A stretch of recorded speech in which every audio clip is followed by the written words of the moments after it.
Audio কথনে আবারও সবাইকে স্বাগত জানাচ্ছি। আজকে আমি আরও একটি নতুন উপন্যাস শুরু করতে যাচ্ছি। উপন্যাসটি হচ্ছে সমরেশ মজুমদারের লেখা 'জননী দেবী'। উপন্যাসটি আমি ৩টি পর্বে ভাগ করে পড়ব। আজকে আমি শুরু করছি ১ম পর্ব দিয়ে।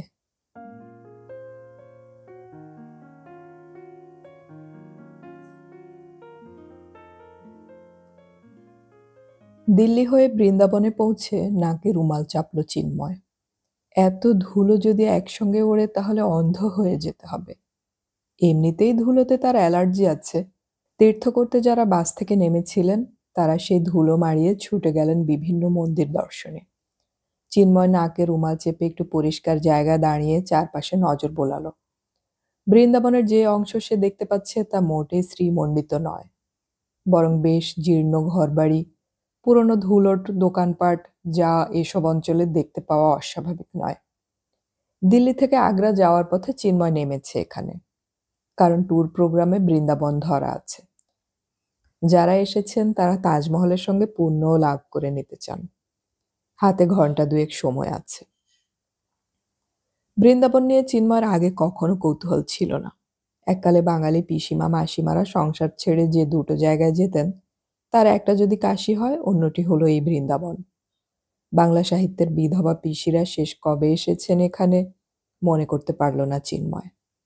বৈষ্ণবদের পবিত্র তীর্থ বৃন্দাবনে দর্শনীয় স্থান নিশ্চয়ই অনেক আছে, কিন্তু এখানে নামার পর চিন্ময়ের হাঁটাচলা করার আগ্রহ উবে গেল। কন্ডাক্টেড ট্যুরের এই মুশকিল, ইচ্ছে না হলেও থাকতে হবে কিছুটা সময়। চিন্ময় চারপাশে তাকালো। একটু ভদ্রগুচ্ছের চায়ের দোকান পেলে খারাপ লাগতো না। এই সময় একটা রিকশা এসে দাঁড়ালো তার সামনে। রিকশা থেকে নেমে একটি কাঠখোট্টা চেহারার তরুণ পরিষ্কার বাংলায় বলল, বাবু, বৃন্দাবন দেখবেন না? তুমি বাঙালি? এরকম জায়গায় বাঙালি রিকশাওয়ালাকে দেখতে পেয়ে ভালো লাগলো চিন্ময়ের। হ্যাঁ, কিন্তু তোমার রিকশায় বসে ঘোরা যাবে তো? তা যাবে, তবে মাঝে মাঝে হেঁটে মন্দিরে ঢুকতে হবে তো।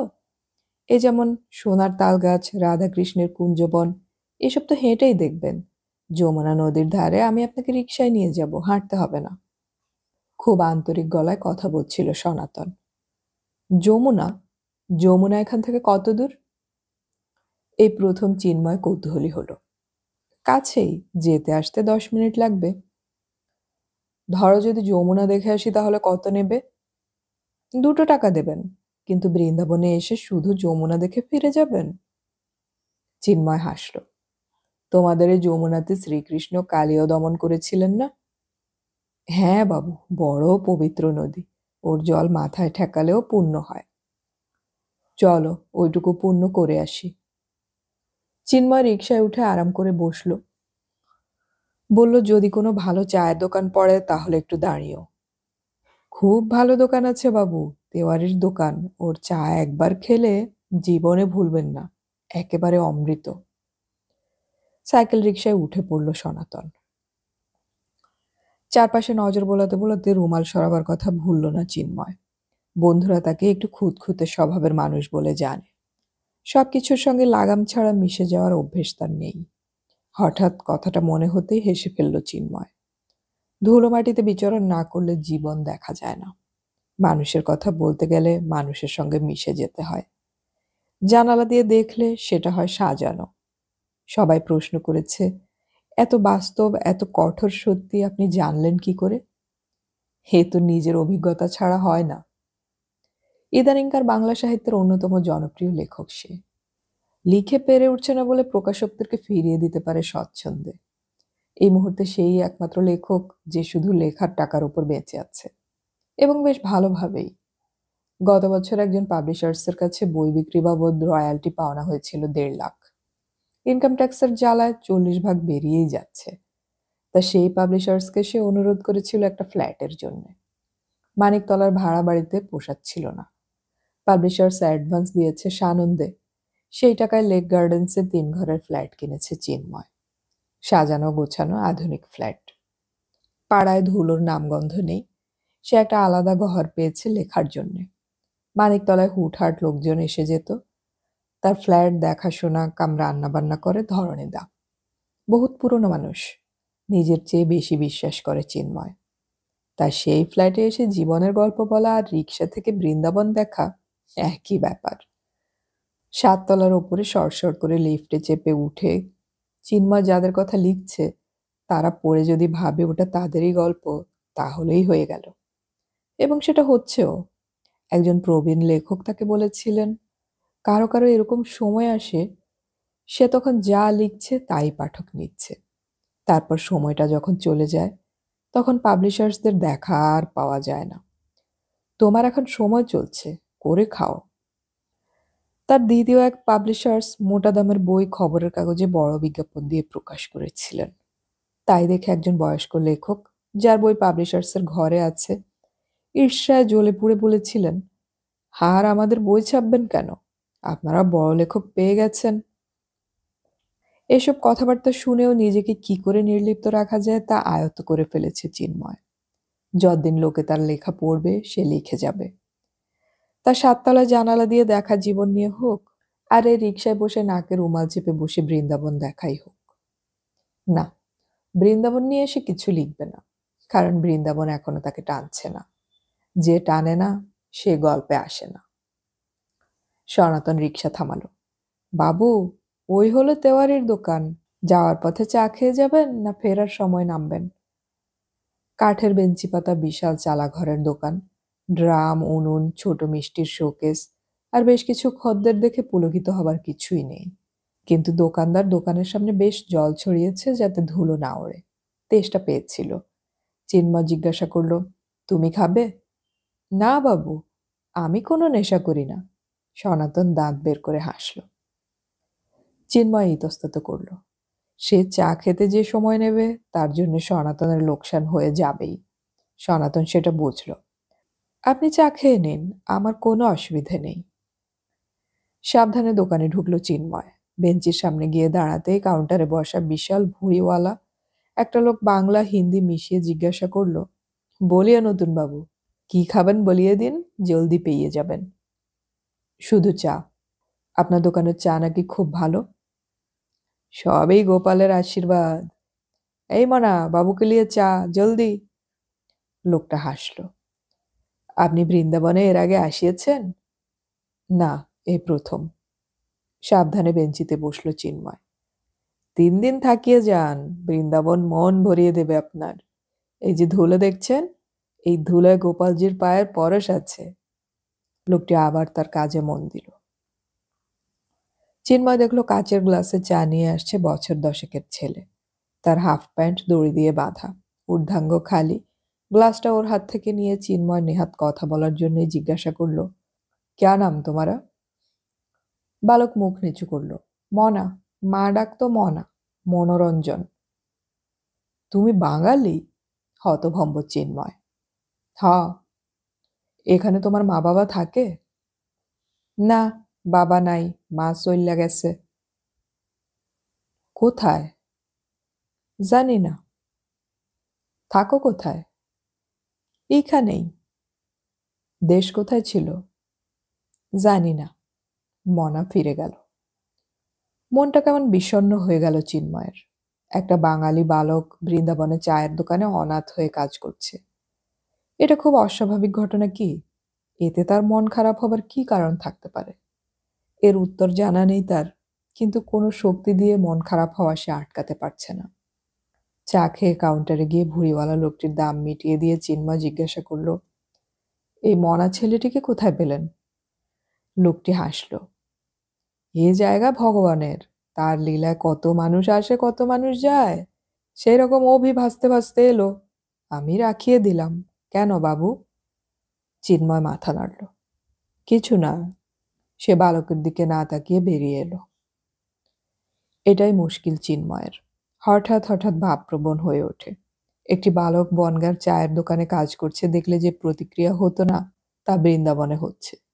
জীবনের অনেক ক্ষেত্রে সেই কারণেই আটকে গিয়েছে। মুহূর্তের কোনো ঘটনা এমনভাবে গেঁথে যায় মনের ভেতরে যে সেটাই অন্য চেহারা নিয়ে বেরিয়ে আসে লেখায়। রিকশা চলতে শুরু করলে মাথা নাড়ল চিন্ময়।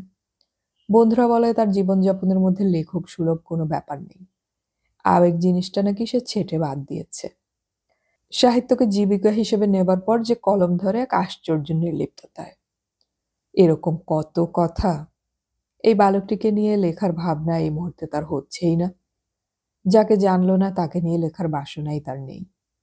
সনাতন বলে উঠল, এই যে বাবু, সোনার তালগাছ, আর এদিকে রাধাকৃষ্ণের লীলাকুঞ্জ। চিন্ময় দেখলো ভক্ত টুরিস্টরা পাগলের মতো ছোটাছুটি করছেন এ মন্দির থেকে সে মন্দির। সে বলল, তাড়াতাড়ি চলো হে, বাস আমার একার জন্য দাঁড়িয়ে থাকবে না তো।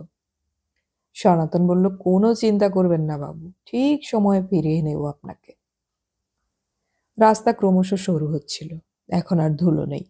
পাকা রাস্তা, সিমেন্ট বাঁধানো চত্বর পেরিয়ে যাবার সময় রিকশার গতি কমে গেল। কারণ পথে বেশ ভিড়। 4 চাকাওয়ালা ঠেলা গাড়ি, দোকান সাজিয়ে বসে থাকা বিক্রেতা থেকে আরম্ভ করে মানুষের আনাগোনা। তাদের সামলে রিকশাওয়ালাকে যেতে হচ্ছিল। চিন্ময়ের নজরে পড়ল আশেপাশের বাড়ির বারান্দায় বিধবা মহিলাদের ভিড়। কেউ গল্প করছেন, কেউ কুটনো করছেন, কারো বয়স 50-এর কম নয়। একটু ঠাওর করে বুঝতে পারল এরা বাঙালি। দুজন পরস্পরের সঙ্গে বাঁকুড়ার ভাষায় ঝগড়া করছেন তার স্বরে। সে জিজ্ঞাসা করল, সনাতন, এখানে প্রচুর বাঙালি বিধবা আছে না? হ্যাঁ বাবু, তা 3 সাড়ে 3 তো বটেই। কিভাবে চলে ওদের? চলে যায়। কারো কারো দেশ থেকে টাকা আসে একটু আধটু, কাজকর্ম করে কেউ কেউ, আর একেবারে থুরথুরেরা ভিক্ষে করে। একবেলা গোপালের ভোগ খেয়ে অনেকেই বেঁচে থাকে। হিন্দু বিধবা তো বড় কড়া প্রাণ। রিকশার প্যাডেল ঘোরাতে ঘোরাতে কথাগুলো বলছিল সনাতন। তার দেহ উঠছে নামছে, বেশ ঘেমে গেছে এর মধ্যে। রাস্তা আরো সরু হয়ে গেছে। এখন আর পিচ নয়, সিমেন্ট বাঁধানো গলি দিয়ে রিকশা চলছে। তার ঘণ্টির আওয়াজে পথচারীরা সরে যাচ্ছে দেয়াল ঘেঁষে। বেশিরভাগই বৃদ্ধা মহিলা। পুটুলি নিয়ে যেভাবে চলেছেন তা স্নানার্থিনী বলেই মনে হচ্ছে। হঠাৎ গলি শেষ হলো। রিকশা খোলা জায়গায় বেরিয়ে আসতেই চিন্ময়ের যমুনা দর্শন হলো। সনাতনকে বলল, দাঁড়াও দাঁড়াও। সনাতন ব্রেক কষল। চিন্ময় বিড়বিড় করল, হেই যমুনা। তার চোখের সামনে বিশাল চওড়া একটা নদী, যার বুকে কাশবন, বাড়ি, ঘরদোর, যেগুলোর মধ্যে কিছু কিছু বেশ পোক্ত বলেই মনে হচ্ছে। একেবারে তীরের কাছে 7-8 গজ জল থিতিয়ে আছে, যার গভীরতা 8 ফুটের বেশি নয়। এই জল স্রোতহীন। সনাতনের কানে চিন্ময়ের বিস্মিত উচ্চারণ পৌঁছেছিল। সে বলল, হ্যাঁ বাবু, ইনিই হলেন যমুনা নদী। এই নদীর জল মানুষের কাছে বড় পবিত্র। ওই যে ওইখানে ভগবান শ্রীকৃষ্ণ কালিয়া দমন করেছিলেন। হাত বাড়িয়ে কাশওয়ালা বালির চর দেখিয়ে দিল সনাতন। মনে মনে নিজের উপর বেদম রেগে গেল চিন্ময়। এই অসময়েও চরের মধ্যে 2-3টে লোক নির্লিপ্ত মুখে প্রাকৃতিক কর্ম করছে। এই দেখতে সে এত দূরে এলো। সে জিজ্ঞাসা করল, এই জলটুকু কোত্থেকে এলো সনাতন? জানি না বাবু, কিছু জীব তো ওখানে বাস করে। জীব? ওইটুকু জলে মাছ আছে নাকি? না বাবু, মাছ কি করে থাকবে? একটু কাছে গিয়ে লক্ষ্য করুন, মাছের মতনই। কৌতূহলী চিন্ময় রিকশা থেকে নেমে কয়েক পা এগিয়ে ঘাট দেখতে পেল। খুব প্রাচীন ঘাট সামনে। আশেপাশে একই রকম অনেক ঘাট দেখতে পেল। সিঁড়িগুলো খটখটে। পায়ে পায়ে সে নেমে এলো জলের কাছে। 1/2 ইঞ্চি স্থির জলে কিলকিল করছে ব্যাঙাচি। এত ব্যাঙাচি সে একসঙ্গে কখনো দেখেনি।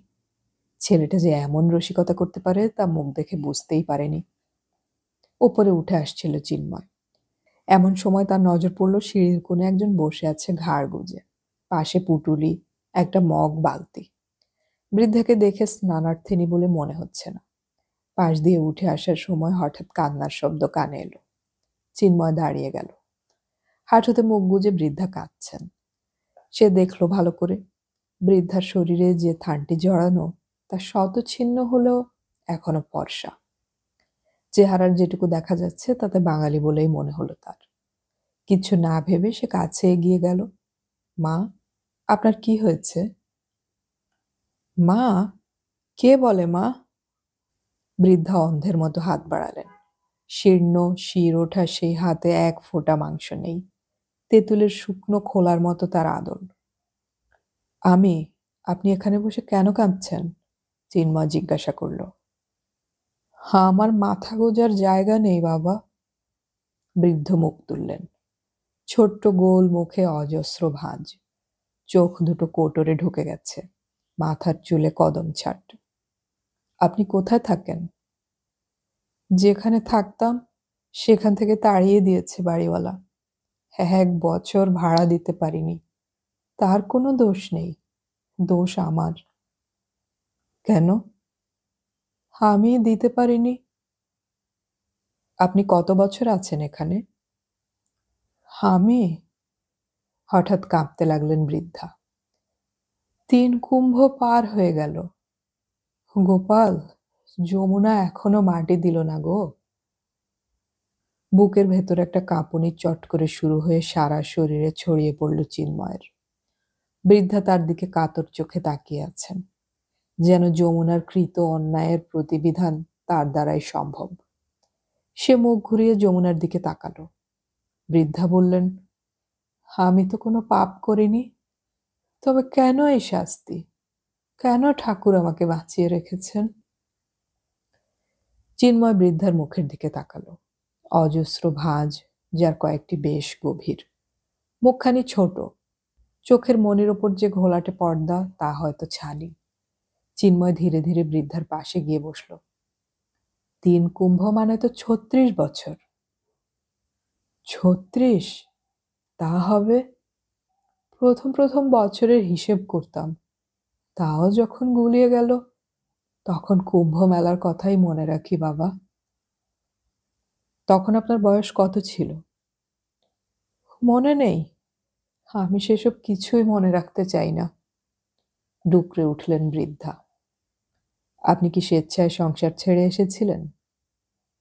হ্যাঁ বাবা, ঠাকুরের কাছে চলে এসেছিলাম শান্তি পাবো বলে।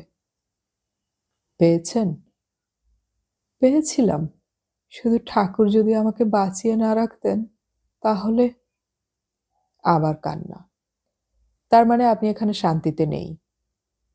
শান্তি? বৃদ্ধার গলা জড়িয়ে গেল। এখানে আপনি একা থাকতেন? বৃদ্ধা কথা বলতে পারলেন না, মাথা ঝুঁকিয়ে হ্যাঁ বললেন। এভাবে এখানে কষ্ট করে পড়ে না থেকে দেশে ফিরে যেতে ইচ্ছে করে না? দেশ? বৃদ্ধা মুখ তুলে যমুনার দিকে তাকালেন। 3 কুম্ভ সময় তো বড় কম না। কে আছে কে নেই জানি না। আমি যে আছি তা তো কেউ জানে না। কোনো যোগাযোগ নেই? বৃদ্ধা মাথা নাড়লেন। চিন্ময় চেয়ে থাকলো কিছুক্ষণ। বৃদ্ধার গলার স্বরটি বড় মোলায়েম। এত কান্না সেই স্বর ঢেকে ফেলছে, তবুও বুঝতে অসুবিধে হচ্ছে না। এই সময় সনাতন উপর থেকে ডাকলো, বাবু, এবার উঠুন, সময় হয়ে গেল। সঙ্গে সঙ্গে বৃদ্ধা বলে উঠলেন, সবার সময় হয়, আমার কেন হয় না? চিন্ময় ঠোঁট কামড়ালো। একটু ভেবে বলল, কি খেয়েছেন আজ? কিছু না, প্রসাদ নিতেও যাইনি। গতকাল কিছু খেয়েছিলেন? বৃদ্ধা মাথা নেড়ে না বললেন। চিন্ময় বলল, কিনে খাওয়ার পয়সা না থাকলে প্রসাদ চেয়ে খেতে পারতেন। এতদিন নিশ্চয়ই তাই করেছেন। আমি আর খাবো না। খাবেন না? চিন্ময় অবাক হয়ে গেল। না খেয়ে দেখি গোপাল কি করে আমাকে বাঁচিয়ে রাখে। বৃদ্ধা কাঁপতে লাগলেন। আপনি আত্মহত্যা করবেন? আত্মহত্যা মহাপাপ না? পুণ্য করে তো কিছু হলো না বাবা, মরার জন্য না হয় পাপ করি। চিন্ময়ের মাথার ভেতর যেন কেমন হয়ে গেল। এইরকম সংলাপ সে কখনো শোনেনি। মুখ তুলে সে সনাতনকে দেখল, একটু ভাবল, তারপর হাত নেড়ে কাছে ডাকলো। সনাতন কাছে এগিয়ে এলে সে পকেট থেকে 5টা টাকা বের করে বলল, ভালো সন্দেশ রসগোল্লা নিয়ে এসো তো, খুব তাড়াতাড়ি। টাকা নিয়ে সনাতন ছুটল দোকানে। আমি কিছু খাবো না, বৃদ্ধা জেদের গলায় বললেন। কেন? আমি যা করতে চাই তাতে বাধা পড়বে। বেশ, এটা কিন্তু ঠিক কাজ হবে না। কেন? প্রথমে আমাকে গোপাল বলে ডাকা হয়নি। বৃদ্ধা হতভম্ব হয়ে গেলেন। চিন্ময় হাসল। হয়েছিল তো? হ্যাঁ গো, তুমি ছেলে, তুমি তো গোপালই। তাহলে গোপালের কথা ফেলছেন কেন? হুম, অত মিষ্টি কথা বলো না। আমি ভুলছি না। মিষ্টি কথা? ঠিকই তো। এক মুহূর্তের জন্য উনি এসেছেন ভাব করতে। আমার কাজ পণ্ড করে চলে যাবেন চিরদিনের মতো। এমন গোপালের কথা শুনতে আমার বয়েই গেছে। চিন্ময় হাসল। কি করব বলুন? এই তো যমুনা নদী। এক হাঁটু জল নেই যে কালের সাপের বদলে আপনি ওখানে গিয়ে শোবেন। বৃন্দাবনের মন্দিরগুলোতে আমি ঢুকিনি। আপনি তো এত বছর ধরে ঢুকেছেন। গোপাল যদি সেখানে শান্তির ব্যবস্থা করত, তাহলে আপনি আত্মহত্যার কথা ভাবতেন না। আর যা ধুলো উঠছে এখন, আমার মনে হয় তার দাপটে আপনার গোপাল হয়তো মথুরা নয় দ্বারকায় চলে গিয়েছে। অতএব আমার কথা শুনলে আপনার কোনো ক্ষতি হবে না। সনাতন মিষ্টি নিয়ে এলো। রসগোল্লাই পেয়েছে। ভাঁড়টা বৃদ্ধার পাশে রেখে চিন্ময় বলল, চলি।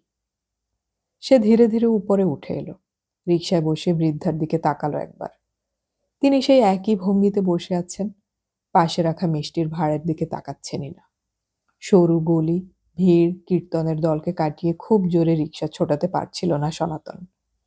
শেষ পর্যন্ত ওরা মন্দিরগুলোর সামনে পৌঁছে গেল। চিন্ময় জিজ্ঞাসা করল, ওই বৃদ্ধা মহিলাকে তুমি চেনো সনাতন? না বাবু, এরকম কত বুড়ি আছে বৃন্দাবনে যাদের তিন কুলে কেউ নেই। এরা আত্মহত্যা করেন? হ্যাঁ বাবু, প্রতি মাসে একজন না একজন হয় কাপড় গলায় বেঁধে, নয় বিষ খেয়ে মরে। রোগে ভুগেও যায় কেউ কেউ। রিকশা চালাতে চালাতে কথাগুলো বলল সনাতন। চিন্ময় আরেকবার কাঁপল। শেষ দেখার সময় বৃদ্ধা যে ভঙ্গিতে বসেছিলেন, তাতে তো নিজের ইচ্ছা পূর্ণ করতে সে বদ্ধপরিকর বলেই মনে হচ্ছে। জেনে শুনে একটি মানুষকে সে কিভাবে আত্মহত্যা করতে দিতে পারে? তাছাড়া বৃদ্ধার গলার স্বর আর যেভাবে তিনি তাকে গোপাল বলে ডেকে উঠেছিলেন, তা ভুলতে পারছিল না চিন্ময়। আজ এই বয়স পর্যন্ত সে অনেক ডাক শুনেছে। একা এই পৃথিবীতে খ্যাতি এবং পয়সা হওয়ার সঙ্গে সঙ্গে নারীদের সঙ্গ পেতে অসুবিধে হয়নি। সেই দূরত্ব রাখা সম্পর্কের কেউ তাকে এমন আন্তরিক গলায় কখনো ডাকেনি। সেই মুহূর্তের ডাকটি যদি সত্যি হয়, যদি সত্যি ডাক শুনে তার বুকে আলোড়ন উঠে থাকে, তাহলে তারও একটা কর্তব্য থেকে যাচ্ছে। বাস স্ট্যান্ডে রিকশা থেকে নেমে সে সনাতনকে দাঁড়াতে বলে এগিয়ে গেল। বাস হর্ন দিচ্ছে। যাত্রীরা সবাই ফিরে এসেছে। মথুরা দর্শন করে তারা যাবেন শাহজাহানের প্রেমের প্রতীক দেখতে। কন্ডাক্টর এখন মাথা গুনছে। চিন্ময় তাকে ডাকল। এই যে ভাই, আমার সুটকেসটা নামিয়ে দাও। আমি আর আগ্রায় যাব না। যাবেন না? সে কি, পুরো টাকা দিয়ে দিয়েছেন, না গেলে তো রিফান্ড পাবেন না। আমি রিফান্ড চাইনি, সুটকেস চেয়েছি। আপনি এখানেই থেকে যাবেন? না, আমার দেরি হবে। আপনাদের সবাইকে আটকে রেখে কোনো লাভ নেই। আর আমার একার জন্য সবাই আটকে থাকবেন কেন? কন্ডাক্টরের কথায় খালাসি বাসের পেটের ভেতর থেকে চিন্ময়ের সুটকেস বের করে আনলো। চিন্ময় সেটা নিয়ে সনাতনের রিকশায় ফিরে গেল। চিন্তা নেই তোমার, যা ভাড়া চাইবে দেব। তুমি আবার আমাকে সে যমুনার ধারে ফিরিয়ে নিয়ে চলো।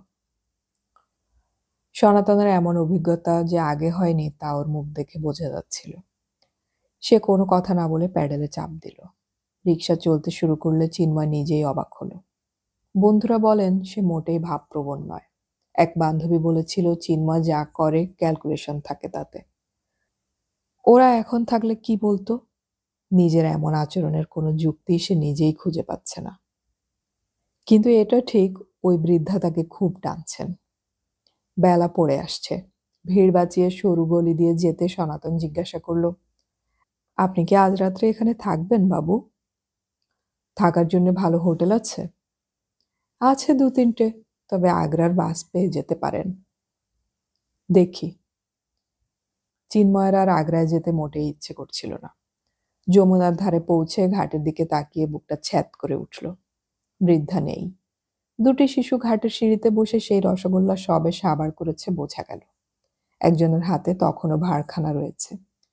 ব্যস্ত হয়ে চিন্ময় সনাতনকে বলল, দেখো তো সেই বৃদ্ধা কোথায় গেল। সনাতন নেমে গেল শিশুদের কাছে। কথা বলল। ফিরে এসে জানালো ওরা জানে না। ঘুরতে ঘুরতে এই ঘাটে এসে ওরা একটু আগে ভাঁড়টা পেয়ে যায়। ওতে মিষ্টি আছে দেখে খেতে শুরু করে। চিন্ময় নিজের উপর রেগে গেল। সনাতন, দোষটা আমার। কিন্তু তুমি যেমন করেই হোক বৃদ্ধাকে খুঁজে বের করো। আমি কোথায় খুঁজবো বাবু? এখানে তো ওরকম দেখতে অনেকে আছে। আমার মনে হয় উনি আর লোকালয়ে ফিরে যাবেন না। কাছে পিঠে কোথাও আছেন কিনা কে জানে। তুমি একটু ওদিকটায় যাও, আমি এদিকটা দেখি। সনাতন চারপাশে তাকালো। শেষ পর্যন্ত নদীর বুকে। হঠাৎ যেন কিছু দেখতে পেয়ে সে বলল, বাবু, দেখুন তো ওই কাশবনের মধ্যে কেউ যায় কিনা। প্রায় বিন্দু হয়ে আসা একটি মানুষের চলা নজরে এলো চিন্ময়ের। এত দূর থেকে পরিষ্কার বোঝা যাচ্ছে না, কিন্তু মানুষটি যে নারী তাতে সন্দেহ নেই। চিন্ময় মাথা নাড়ল। আমি ওখানে যেতে চাই সনাতন। তুমি এখানে আমার সুটকেসটা নিয়ে অপেক্ষা করবে? তা করব, কিন্তু বাবু ওই চরে যাওয়াটা কি ঠিক হবে? কেন? কেউ যায় না, সাপটাপ আছে। বাহ, বাড়িঘর তো আছে ওদিকে। আছে, কিন্তু কাশের জঙ্গলে তো নেই। তবু দেখে আসি আমি। চিন্ময় জুতো খুলে রিকশায় সেগুলো রেখে সিঁড়ি ভেঙে জলে নামলো। নোংরা জলে ব্যাঙাচিগুলো ভয় পেয়ে ছোটাছুটি করছে। সাধারণ অবস্থায় সে কিছুতেই এই জলে পা দিত না। যদিও জল ঠান্ডা এবং পায়ের তলায় বালির স্পর্শ বড়ই মোলায়েম। নদী পেরিয়ে বালির চরে সে বড় বড় পা ফেলে হাঁটতে লাগলো।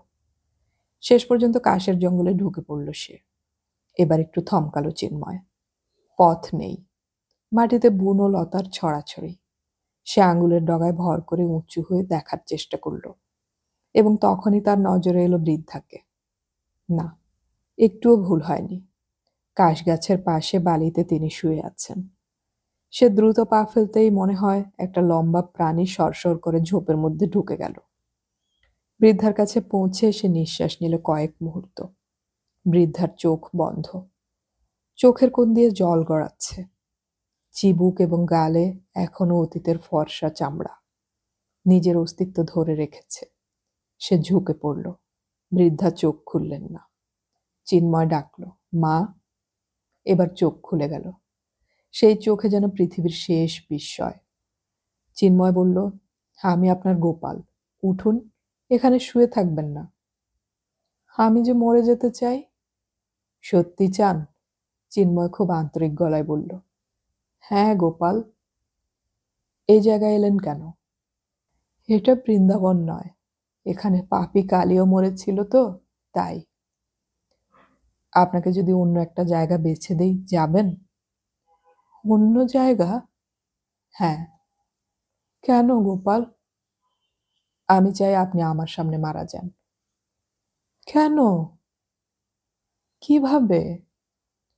সেটা এখনই বলতে পারবো না। ভেবে দেখি। কিন্তু আপনাকে আমার সঙ্গে যেতে হবে। এখান থেকে অনেক দূরে। চিন্ময় বৃদ্ধার হাত ধরল। শীর্ণ শির ওঠা হাত। অনেক দূরে? হ্যাঁ। চিন্ময় বলল, আপনি তো বৃন্দাবন থেকে বেরিয়ে এসেছেন। এই এতগুলো বছর ওখানে কাটিয়েও শান্তিতে মরতে পারলেন না। আপনার তো অন্য জায়গায় যেতে অসুবিধা হবার কথা নয়। না, কিন্তু যখন বলছো গোপাল। আবার কিন্তু কেন? সেখানে আর কে কে থাকে? এই প্রশ্ন কেন? আমি আর সংসারী মানুষের মধ্যে থাকতে পারবো না। থাকতে হবে না। আপনি আপনার গোপালের কাছে থাকবেন। যদি তাকে দেখতে ইচ্ছে না হয়, কথা বলতে মন না চায়, বলবেন না, দেখবেন না। চিন্ময় হাসল। আমি ছাড়া আর কেউ সেখানে থাকবে না। আমি সেখানে শান্তিতে মরবো? চেষ্টা করব। আর শান্তি যদি না পান, তাহলেও কোনো পার্থক্য হচ্ছে না। যদি চান, আমি আপনাকে এখানে পৌঁছে দিয়ে যাব। তুমি কোথায় থাকো গোপাল? মা, আমি কলকাতায় থাকি। না। কেঁপে উঠলেন বৃদ্ধা। কেন? আপনি নিশ্চিন্ত থাকুন। কেউ আপনাকে বিরক্ত করবে না। আপনি যে আমার কাছে আছেন, তাও কেউ জানবে না। আপনি আপনার মতো করে থাকবেন, যেভাবে এখানে ছিলেন। দেখুন শান্তি পান কিনা। এই ঘটনার ১২ ঘন্টা পরে কলকাতাগামী একটি প্রথম শ্রেণীর কামরায় বসে চিন্ময় চুপচাপ জানালা দিয়ে বাইরে তাকিয়েছিল। বৃদ্ধা ২ বার্থের এই কূপের নিচটায় কুঁকড়ে শুয়েছিলেন। তার ছেঁড়া ময়লা থান, ফাটা পা, কুঁচকানো চামড়া আর জীর্ণ পুঁটুলি দেখে প্রথম শ্রেণীর এই কামরায় কন্ডাক্টর প্রথমে আপত্তি করেছিলেন। চিন্ময় তাকে টিকিট দেখিয়েছিল। টিকিটে যাত্রী হিসেবে বৃদ্ধার নাম লেখা ছিল জননী দেবী। এছাড়া চিন্ময়ের কিছুই করার ছিল না। বারংবার জিজ্ঞাসা করা সত্ত্বেও বৃদ্ধা নিজের নাম বলেননি। অবাঙালি কন্ডাক্টর ইংরেজিতে লেখা জননী শব্দটির অর্থ আলাদা করে বুঝতে চায়নি। সে শুধু বলেছিল বৃদ্ধা যেন অন্য যাত্রীদের বিরক্ত উৎপাদন না করেন। চিন্ময় সেই দায়িত্ব নিয়েছিল। এই 12 ঘন্টা বৃদ্ধা 4টি মিষ্টি এবং জল ছাড়া কিছুই খাননি। জেগে থাকার সময় মাঝে মাঝেই তার চোখ দিয়ে জল গড়িয়ে এসেছে। চিন্ময় চুপচাপ দেখেছে, কিছুই বলেনি। এখন খোলা প্রান্তরের দিকে তাকিয়ে সে কৃতকর্মটির বিশ্লেষণ করছিল। এই কাণ্ডটি কেন করল সে? শুধু বৃদ্ধার প্রতি করুণায়, নাকি গোপাল ডাকটি শুনে তার হৃদয় এমন আর্দ্র হয়ে গিয়েছিল যে সে আবেগের শিকার হয়েছিল? পরিচিত জনেরাও এই কাজের কোনো কারণ আবিষ্কার করতে পারবে না। তাহলে কেন এই বৃদ্ধাকে কলকাতায় নিয়ে যাচ্ছে সে? চিন্ময় অনেক ভেবেছে। যে কারণটা একটু একটু করে মাথা তুলছিল সেটির মুখোমুখি হতে চাইছিল না সে। কিন্তু শেষ পর্যন্ত সবকিছুকে আড়াল করে রইল। একটি মানুষ পৃথিবীর সব সম্পর্ক থেকে নিজেকে বিচ্ছিন্ন করে ঈশ্বরে আত্মনিবেদন করেছিল। দীর্ঘকাল ঈশ্বরে বাস করেও যার ঈশ্বর লাভ হলো না, তার সমস্ত জগৎ এবং জগৎপতি সম্পর্কে মোহমুক্তি হলো। তিনি এই শরীরের বিলোপ চাইলেন। এই মুহূর্তে তার বেঁচে থাকা আর মরে যাওয়ার কোনো ফারাক নেই। একেই কি বলে মুক্ত মানুষ? চিন্ময় জানে না। কিন্তু সেই কবে জনক জননীকে হারিয়ে মানুষের দেয়া আঘাত সহ্য করতে করতে নিজেকে শামুকের মতো খোলস পরিয়েও সে যে সৃষ্টি করে যাচ্ছিল এতদিন, তাতে সব ছিল। কিন্তু কিছু একটা ছিল না। একজন লেখককে নাকি আশ্চর্য রকম নির্লিপ্ত হতে হয়। সেই নির্লিপ্ততা অর্জন করতে পারেন যারা, তারাই প্রকৃত স্রষ্টা। বৃদ্ধার কাছে যখন যমুনার চর, বৃন্দাবন অথবা অন্য কোনো জায়গার মধ্যে কোনো ফারাক নেই, তখন তিনি তার চোখের সামনে কলকাতার ফ্ল্যাটে থাকতেই পারেন। সে দেখতে চায় এই বৃদ্ধার কোনো পরিবর্তন হয় কিনা। তাহলে কি সে একটি অসহায় মহিলার জীবন নিয়ে পরীক্ষা নিরীক্ষা করতে যাচ্ছে? আরেকটি উপন্যাসের রসদ? আরেকটি উপন্যাস যা তাকে কিছু টাকা দেবে? এটাই তো শেষ পর্যন্ত সত্য হয়ে যাবে। নাকি সে একটি স্নেহের উৎসকে সঙ্গে নিয়ে চলেছে? যখনই প্রয়োজন হবে বৃদ্ধার কাছে গিয়ে গোপাল ডাকটি শুনে স্নিগ্ধ হবে। তার মানে নিজের চাওয়াকে পূর্ণ করতে সে বৃদ্ধাকে ব্যবহার করতে চলেছে। এমন চিন্তা চিন্ময়ের মোটেই ভালো লাগছিল না। হঠাৎ সে আবিষ্কার করলো বৃদ্ধার সঙ্গ পাওয়ার পর সে আর সিগারেট খায়নি। পকেট থেকে প্যাকেট বের করেও সে মত পাল্টালো। এটাও তো সিগারেট না খাওয়ার একটা সুন্দর অজুহাত হতে পারে। অন্তত স্বাস্থ্যটা উপকৃত হোক। ট্রেন লেট ছিল। হাওড়ায় পৌঁছাতে ভালো রাত হয়ে গেল।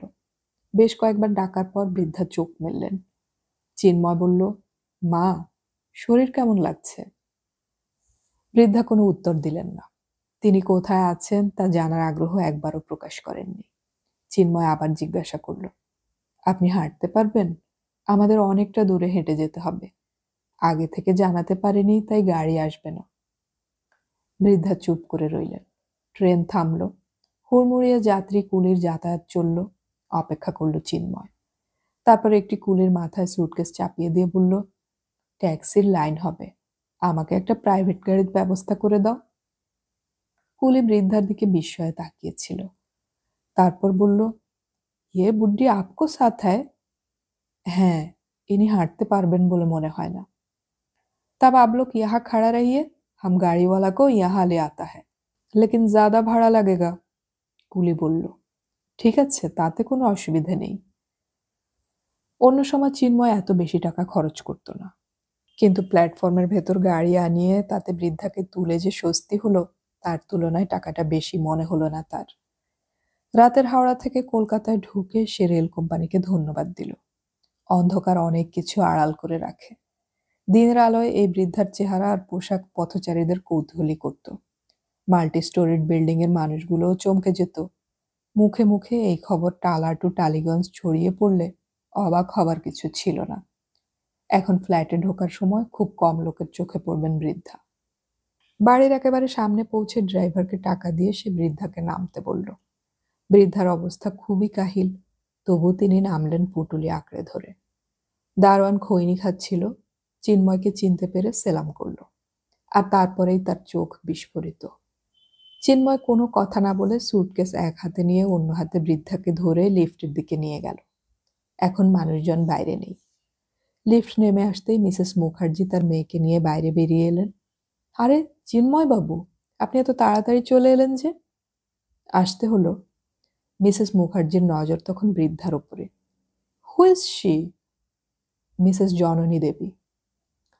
জবাবটা দিয়ে বৃদ্ধাকে নিয়ে সে লিফটে উঠে দরজা বন্ধ করলো বোতাম টিপে। লিফট যখন উপরে উঠছে তখন বৃদ্ধা এমন ভয় পেয়ে গেলেন যে তাকে জড়িয়ে ধরেও চিন্ময় কাঁপুনি থামাতে পারছিল না। লিফট থেকে বেরিয়ে সে স্বস্তি পেল। ওপাশের দুটো ফ্ল্যাটের দরজাই বন্ধ। নিজের ফ্ল্যাটের কলিং বেল টিপল সে। তার আজ আসার কথা নয়, সুতরাং ধরণীদা একটু ঘুরতে যেতেই পারে।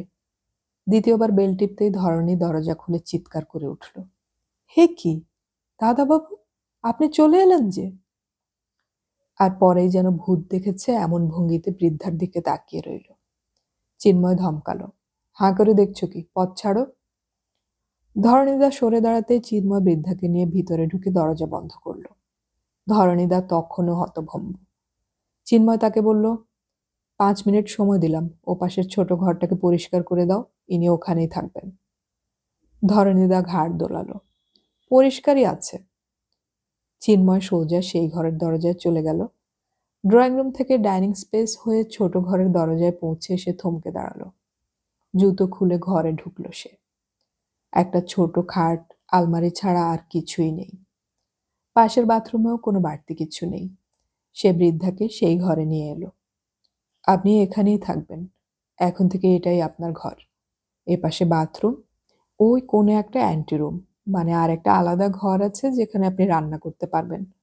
ধরণীদা আপনার রান্না ভালো করেই দিতে পারে, কিন্তু আমার মনে হয় তাতে আপনার মন ভরবে না। আজ রাতে তো সম্ভব হবে না, কাল থেকে ওই ব্যবস্থাই হবে। আপনি না চাইলে কেউ এই ঘরে ঢুকবে না। আপনাকে একটা বেল দিয়ে যাব, যদি কিছুর প্রয়োজন হয় ওটা টিপলেই কেউ না কেউ এসে যাবে। চিন্ময় চুপ করল। বৃদ্ধা অবাক হয়ে ঘর দেখছিলেন। কয়েক সেকেন্ড বাদে তিনি জিজ্ঞাসা করলেন, এই ঘরে আমি থাকবো?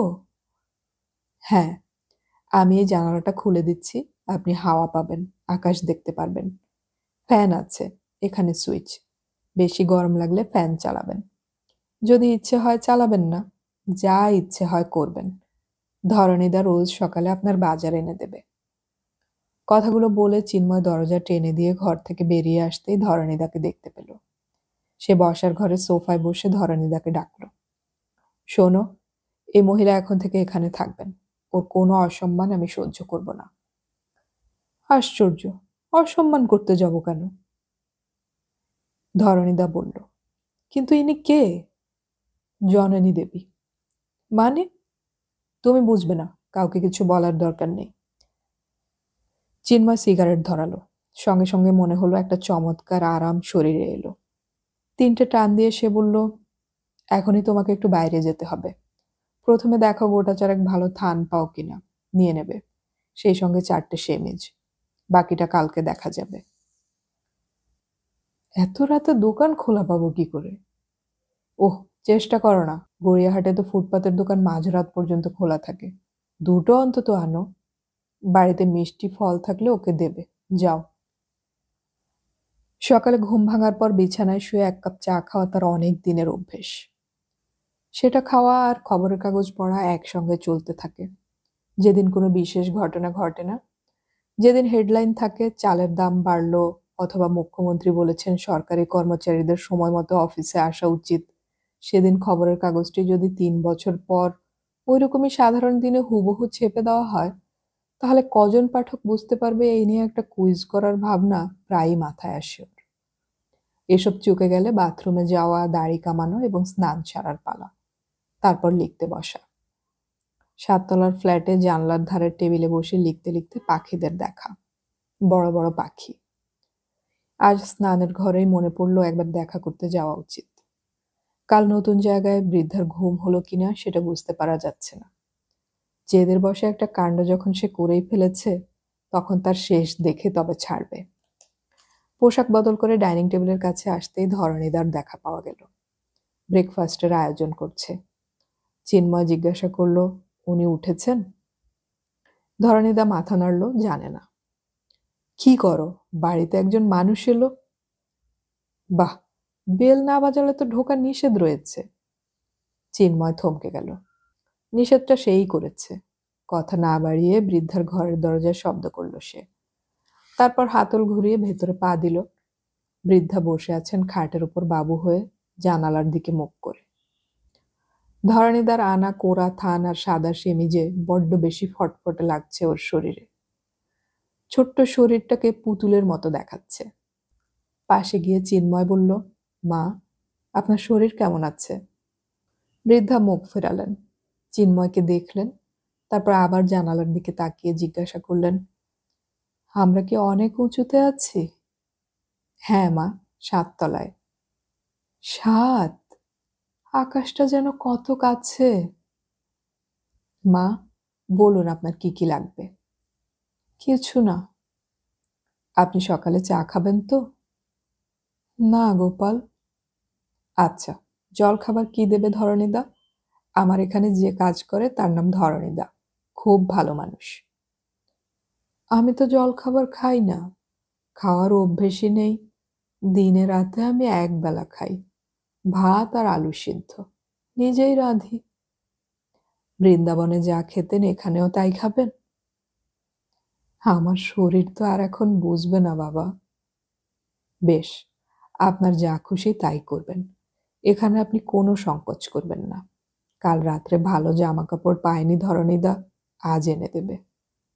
বৃদ্ধ মাথা নাড়লেন। না না, এ তো খুব ভালো।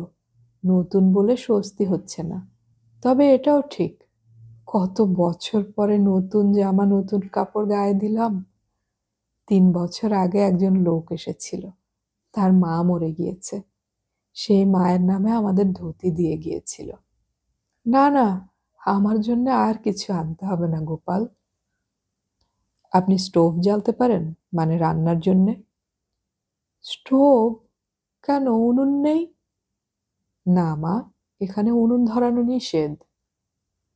তাহলে সেই লোককে পাঠিয়ে দাও, তার সঙ্গে কথা বলে নেব। স্বস্তি পেল চিন্ময়। বেশ, পাঠিয়ে দিচ্ছি।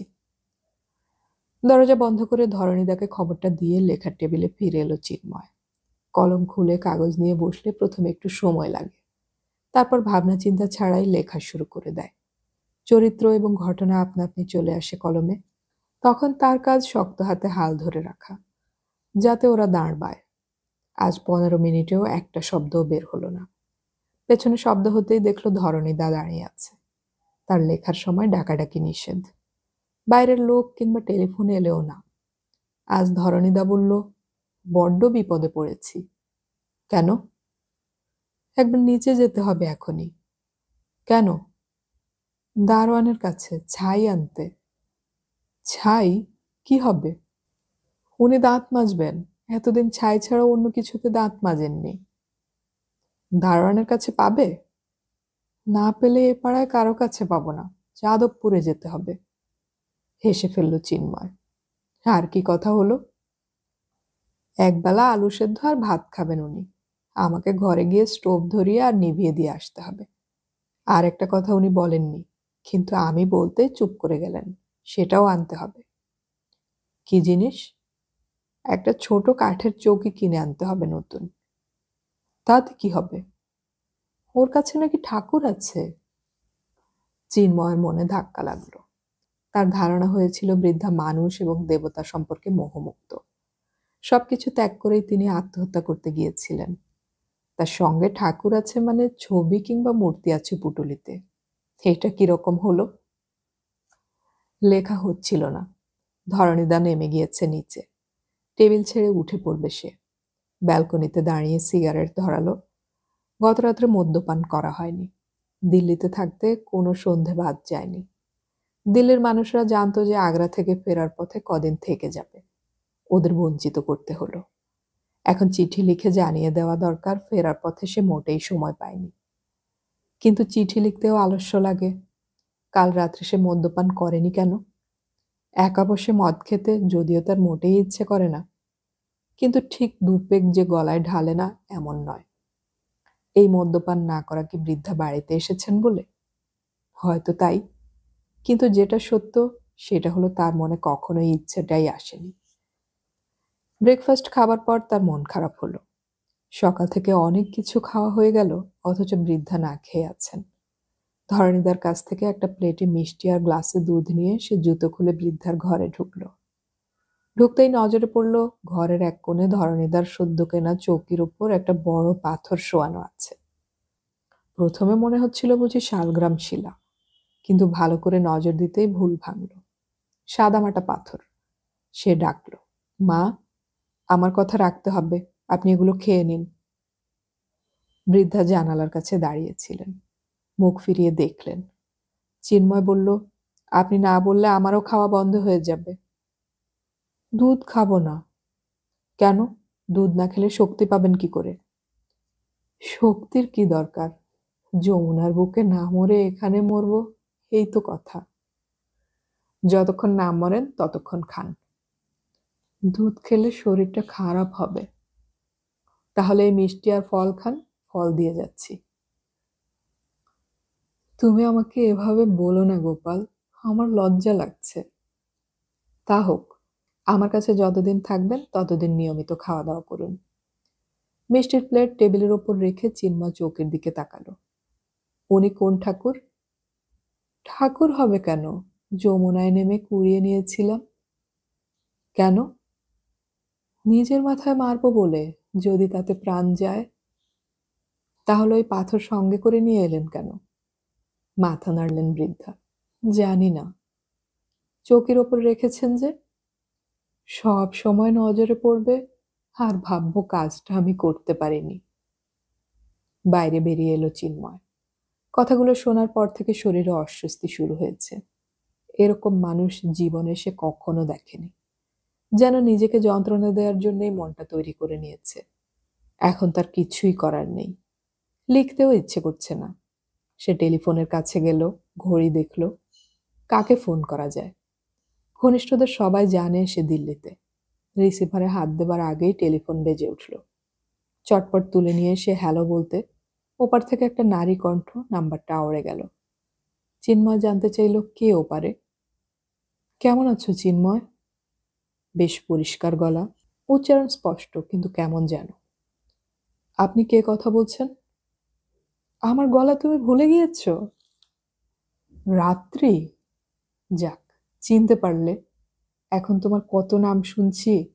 শুনছি বড়লোক হয়ে গিয়েছো লিখে। শুনে আমার খুব ভালো লাগছে। অবশ্য এই তুমি যে সেই তুমি বুঝতে অসুবিধা হয়েছিল। একবার ভেবেছিলাম খবরের কাগজের পার্সোনাল কলামে বিজ্ঞাপন দিয়ে জানতে চাইব। ভুল হয়েছিল বুঝতে? নিশ্চয়ই। তোমার কোনো লেখায় যে আমি নেই। আমাদের সময়ও নেই। আমাদের সময়? উত্তর এলো না কয়েক মুহূর্ত। তারপর জিজ্ঞাসা করলো, তুমি কি এখনো একা আছো? এতদিন ছিলাম, কাল একজন মহিলাকে এনেছি এখানে। মহিলা? তোমার কেউ হন? না, আগ্রায় যেতে বৃন্দাবনে আলাপ হয়েছিল, ভালো লাগলো তাই নিয়ে এলাম। বয়স কত? জিজ্ঞাসা করিনি। চমৎকার, এটা কি নতুন খেলা? খেলা? তা নয় তো কি। তোমার সঙ্গে যখন আমার সম্পর্ক ছিল তখন তুমি লেখক ছিলে না।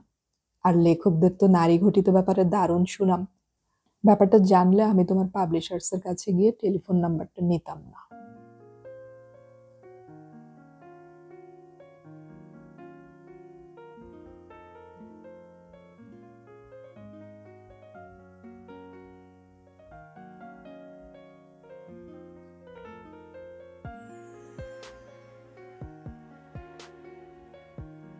এতক্ষণ আমি পড়ে শোনালাম সমরেশ মজুমদারের লেখা উপন্যাস জননী দেবী এর প্রথম পর্ব। অডিও কথনে আমাদের গল্প পাঠ ভালো লাগলে চ্যানেলটি সাবস্ক্রাইব করে রাখুন এবং বন্ধুদেরকে শেয়ার করুন। আমাদের গল্প পাঠ আপনাদের কেমন লাগছে তা কমেন্টে অবশ্যই জানাবেন। আর আপনাদের কোনো গল্প পাঠের অনুরোধ থাকলে সেটাও কমেন্টে জানাতে পারেন। এই গল্পের পরবর্তী পর্ব আপলোডের সাথে সাথে নোটিফিকেশন পেতে হলে সাবস্ক্রাইব বাটনের পাশের বেল আইকনটি চেপে রাখুন। পরবর্তী পর্ব আমরা খুব শীঘ্রই আপলোড করার চেষ্টা করব, শোনার আমন্ত্রণ রইল। গল্প পড়ি, গল্প শুনি, বাংলা গল্প ছড়িয়ে পড়ুক সবখানে।